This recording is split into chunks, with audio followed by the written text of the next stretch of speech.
Hi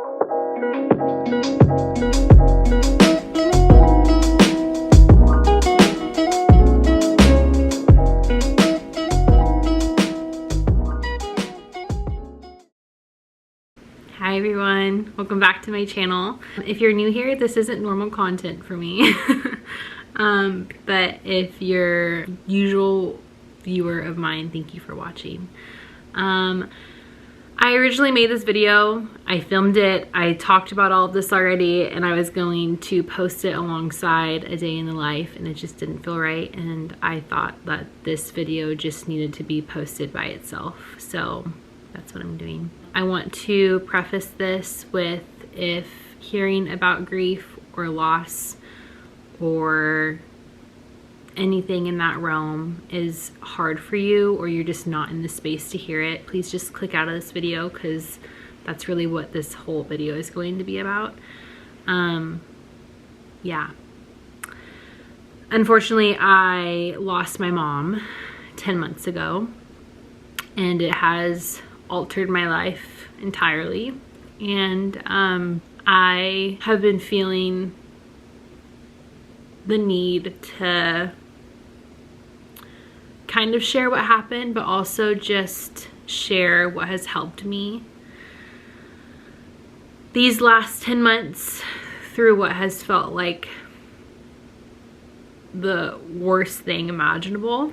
I'm sorry, I will be crying probably, because this is like a hard conversation for me to talk about, but it's also just like, I think it's good to talk about it and share about it. So yeah, that's what I'm gonna do. I'm just gonna get right into it, and I hope that you stay and listen.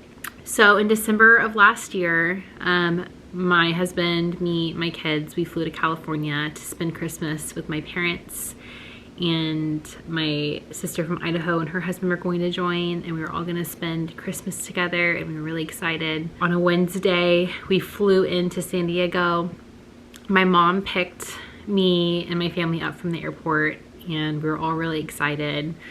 We had all these things planned for the week, and yeah, we were just like ready to start our vacation and spend time with family. We get home that evening from the airport, and my mom like pretty quickly like went to bed. She was pretty tired, but I think we got home around like 7 p.m. so like early for her, but also like not early enough to like raise alarms. So Thursday morning, I wake up and my dad is like, Mom is sick, Mom is not doing good. So I'm like, what do you mean? So I go in her room and I can just tell that she is not great. We didn't know it exactly, but we now know she had the flu, and it just like hit her really hard. We waited a little bit, and we're asking her what she needed, what she wanted to do. And ultimately I was like, no, we're going to the emergency room, because things had just gotten bad enough to where I wasn't giving, I wasn't allowing a choice to be made. My dad had left to go do something, so Cody had to take care of the kids. So it was just me and my mom. Took her to the emergency room, and they quickly took her back, and it took them a while to figure out what was happening. And they later, like within, I don't know, an hour or two, found out that she was in septic shock. And there's like stages of sepsis, and she was in the worst stage of it. And if you know anything about sepsis, it's terrifying. Like things can change so quickly, and it essentially like your body is trying to protect itself, but from doing that, it's also like your organs are shutting down. So we get there, and they are immediately, as soon as they have space and do the things that they need, they take her from the ER to ICU. So this all happens Thursday, and no one lives in California besides my dad. Mind you, it was just me and my one of my sisters coming to California for Christmas. My brother and my other sister, who also live in different states, didn't know what to do at this point, but we were like, let's just wait and see. We have no idea really what's going on, and like we'll go from there. So we really just like taking day by day.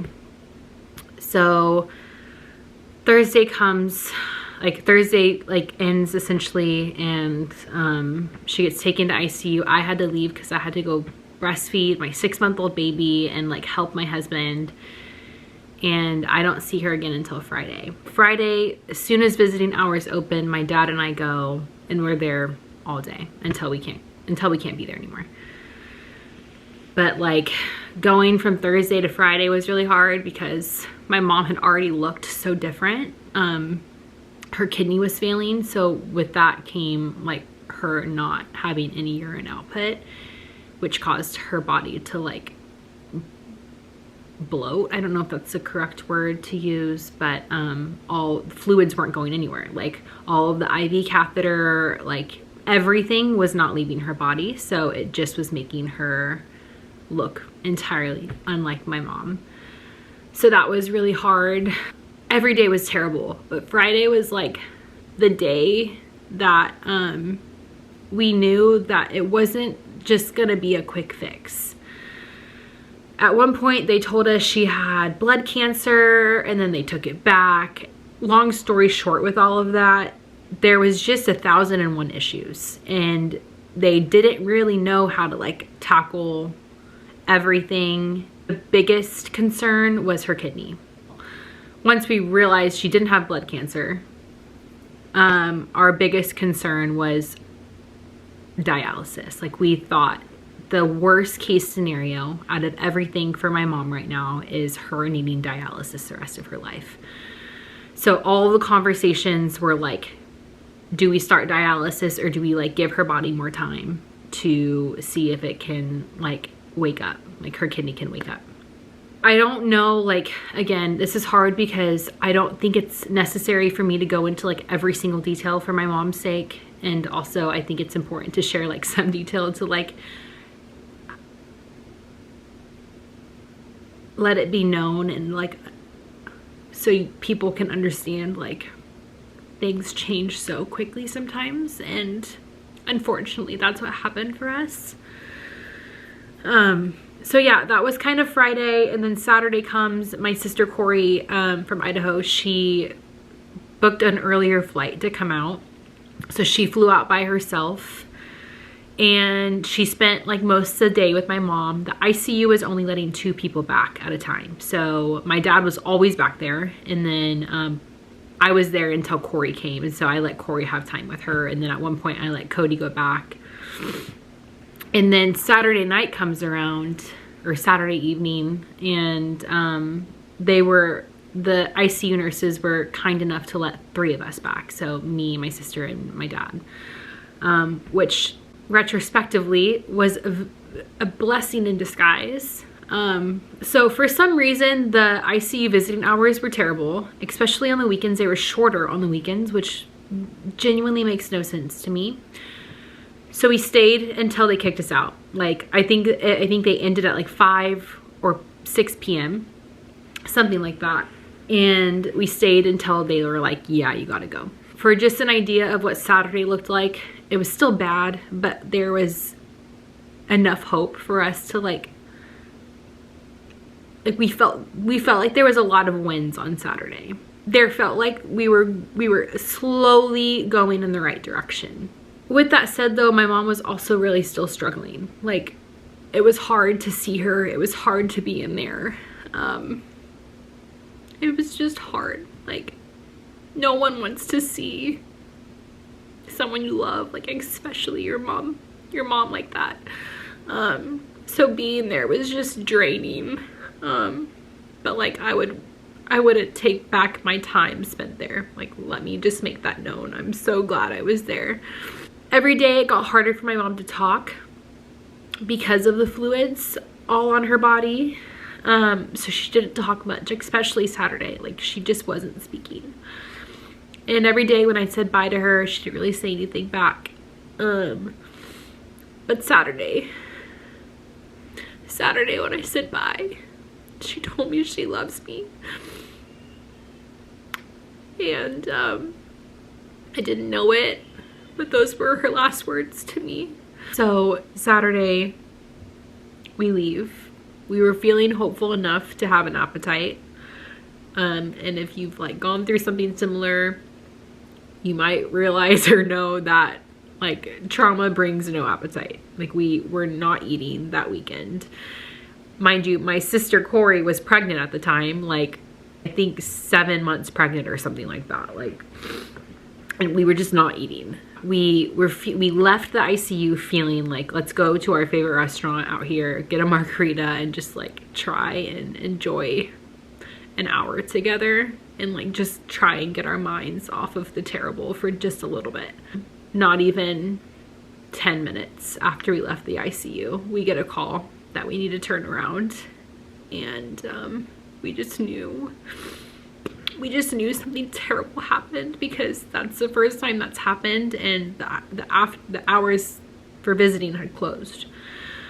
So we knew that there was like really only one reason why they would call us back, and we were just praying so hard on our drive back. So I think I was already on the phone with my other sister when this happened, and so she wanted to stay on the phone. And then my dad and Corey were driving together and I was driving separately. So we all turn around and we rush as fast as we can. And security walks us up back to the ICU. And I just remember there being so many people in my mom's room. And we were just so confused as to what was happening. But we knew what was happening. And yeah, right when we left, I think within minutes of us leaving, my mom's heart stopped.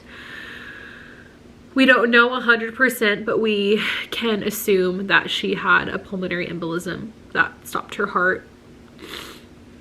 And yeah, it took a while, but they resuscitated her, but they immediately had to fully intubate her.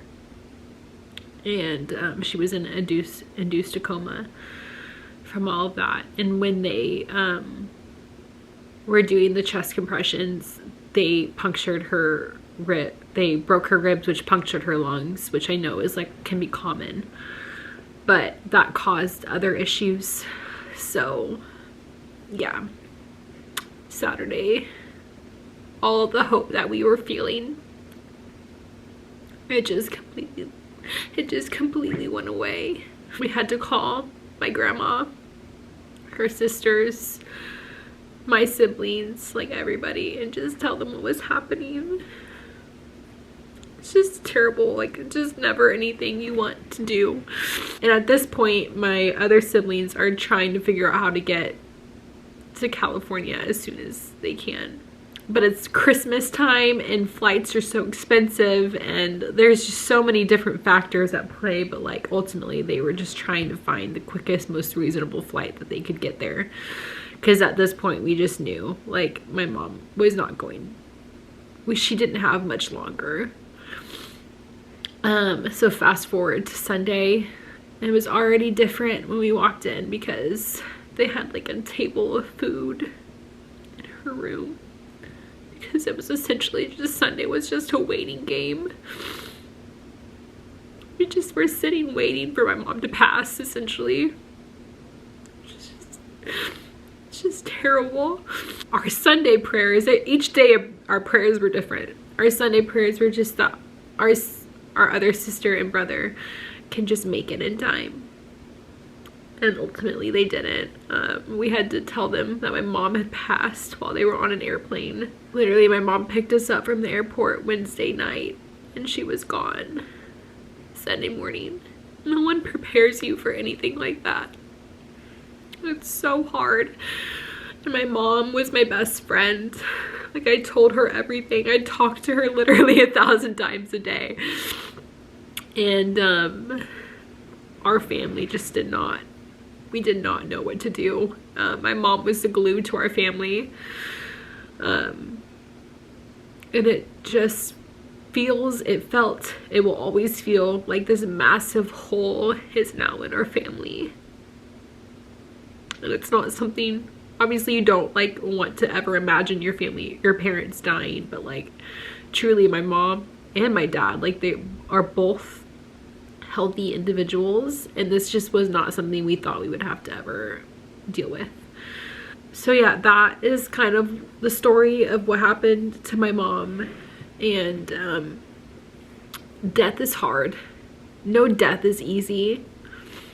But sudden death is like your brain trying to wrap around everything that happened. It feels impossible. It truly felt impossible to like picture all the ways my life was going to be different. And yeah, I think that's what I'm wanting, like what I want to do for the second half of this video is share the things that have helped me through my grief. Because the goal isn't to like get rid of grief, but it's just to like find a way to carry the grief in a positive, healthy way, instead of pushing it away or running away from it. Like, that's not the goal. Something I did immediately was get into therapy. I found a therapist who specialized in grief therapy, and I've been doing that since. I go weekly, and it has truly helped me so much. We've done a bunch of different things, but I think ultimately just like talking to somebody about it who can help you from spiraling. By spiraling, I mean just like thinking of things I could have done differently, things that I wish I had said to my mom, ways that my life will be so different, and how much that hurts, and how my children won't know my mom. And there's just so many things that like my brain just does constantly. I struggle a lot as well, just like PTSD of my mom. Like, it's hard for me when I think of my mom to think of like literally any other memory except the memory of her in the hospital. So we've done EMDR, we've done brain spotting, and all of that has been really helpful. It's not gone yet, but like it has diminished so much from the beginning. Therapy is like, I recommend it to everyone. Even if you haven't lost someone, therapy is such a good tool. And everyone, if you have the ability or the access to it, to take advantage, because I truly believe everyone can benefit from therapy. Another thing that has helped me is leaning on my family.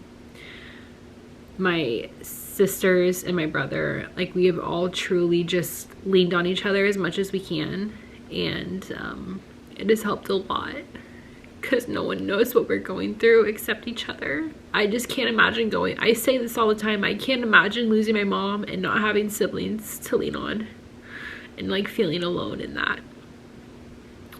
So yeah, my siblings have helped so much. My dad as well. Watching my dad lose my mom was really hard as well. Yeah, I don't know what to say other than just to lean on your family as much as you can. Especially because you just don't know. I mean, I know it's like one of those things that people say all the time, but like, you just truly don't know how much longer you have with the people you love.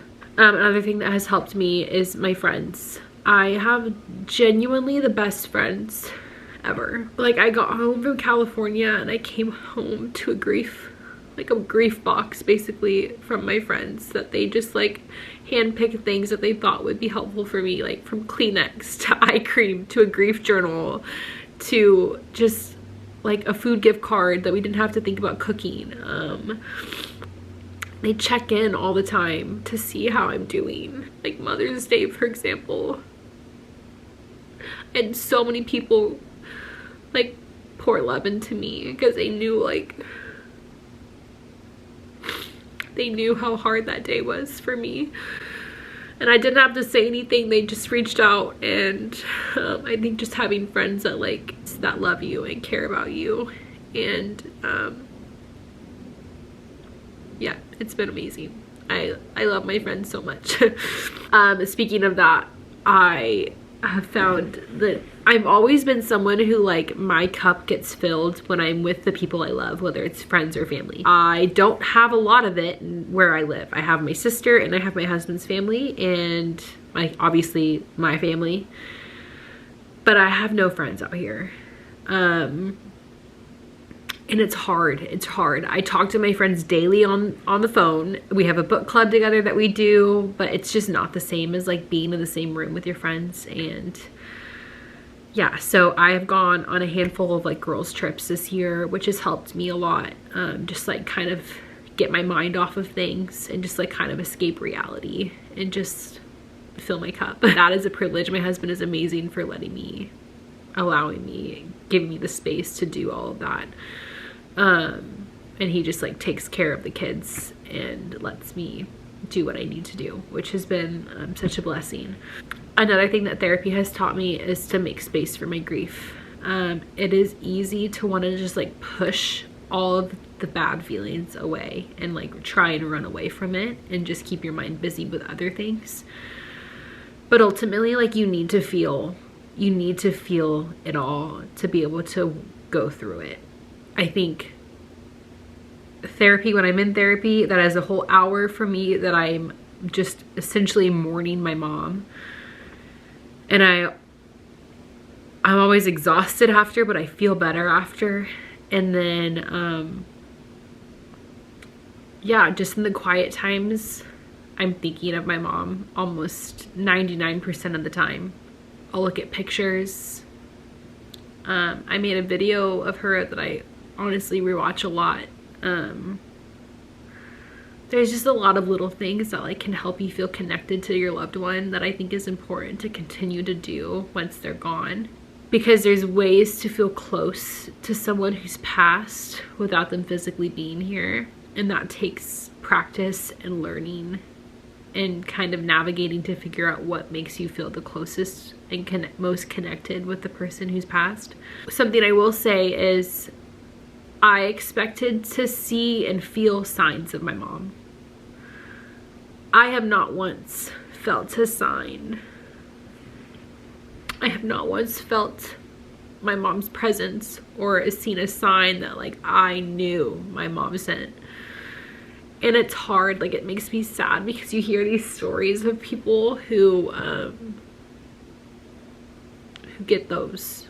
And that's not to say I won't ever get one, but that's also to say that that doesn't mean my mom isn't with me and that she's not looking down on all of us and a part of our day-to-day life still. Another thing is I feel like it's like normal for our society when someone asks you how you're doing to just say good. And I have just found the benefits of not doing that. So when someone asks me like how my day was or how I'm doing, I like honestly tell them. And I think that's helpful because I'm making space for my vulnerability and my emotions and my grief. And it allows the people who love me to actually enter into that and like, not that they have to help me, but they can just like listen. And sometimes that's all I need. And you can't really do that if you're not vulnerable.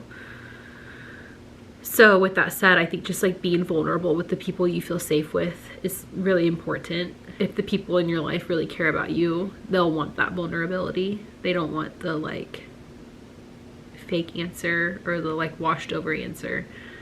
So yeah, I have found that like super helpful. Those are really the big things. I've been going to the gym recently, which has like truly helped give my mind space, and I just feel healthier, which makes my mind feel healthier, and I'm able to like, not that I have like aggression that I need to like go put out, but it does feel like I have this energy that like needs to be put into something, and doing that has helped a lot. And before my mom passed, I really wasn't actively going to the gym for a long time. Like it's been years since I was like actively going daily or like multiple times a week and working out, and I'm now back in that routine and it feels so good. And when I'm not going to the gym, I like miss going to the gym, and I didn't think I was going to be that person again. Doing something physical and just like moving my body has been really helpful for my mind. Yeah, those are really the things that like I feel like have helped me in my grief journey. And I hope that if you are going through something similar, or like whatever it is, that maybe that was helpful or not. I don't know. A couple of things that I did for my mom that like helped me like feel closer to her as well is I got 2 tattoos, which are probably my like new favorite ones, and probably just because they hold so much meaning. And then I got a necklace with her fingerprint on, and yeah, I'll show you my tattoos because why not? The first one I got, or one of the ones I got, is right here. It's her handwriting. I don't know if it's going to focus, but it says "Love you bunches." And I love this spot because like whether I'm doing something or I'm driving, like I always can just like look right here and see it. And it's been, I love being able to just like look down and see that. The other one, how can I do this? I got hummingbird. My mom loved hummingbirds. She had a rose garden in her house, and they had so many hummingbirds, and she would just watch them and she'd fill their feeders up. And so I got a hummingbird for her, and that's kind of like the symbol my family and I have taken on for if we see a hummingbird, like we just think of my mom. And she also loved roses. She had the beautiful rose garden in their backyard, and so on Mother's Day we planted rose bushes for my mom, and so now we have that, and whenever I see a rose bloom I think of my mom. So it's just helpful to like find these things that remind you of them to do and like incorporate, or whatever it is, to just like again help you feel connected. And yeah, I'm done my crying for the day. And yeah, that's kind of all I wanted to share. I don't really know how to end this video, truly. I hope I'm back soon, and I hope that it's a happy, positive video. And yeah, if you watched all of this, thank you so much for listening, and I will see you soon.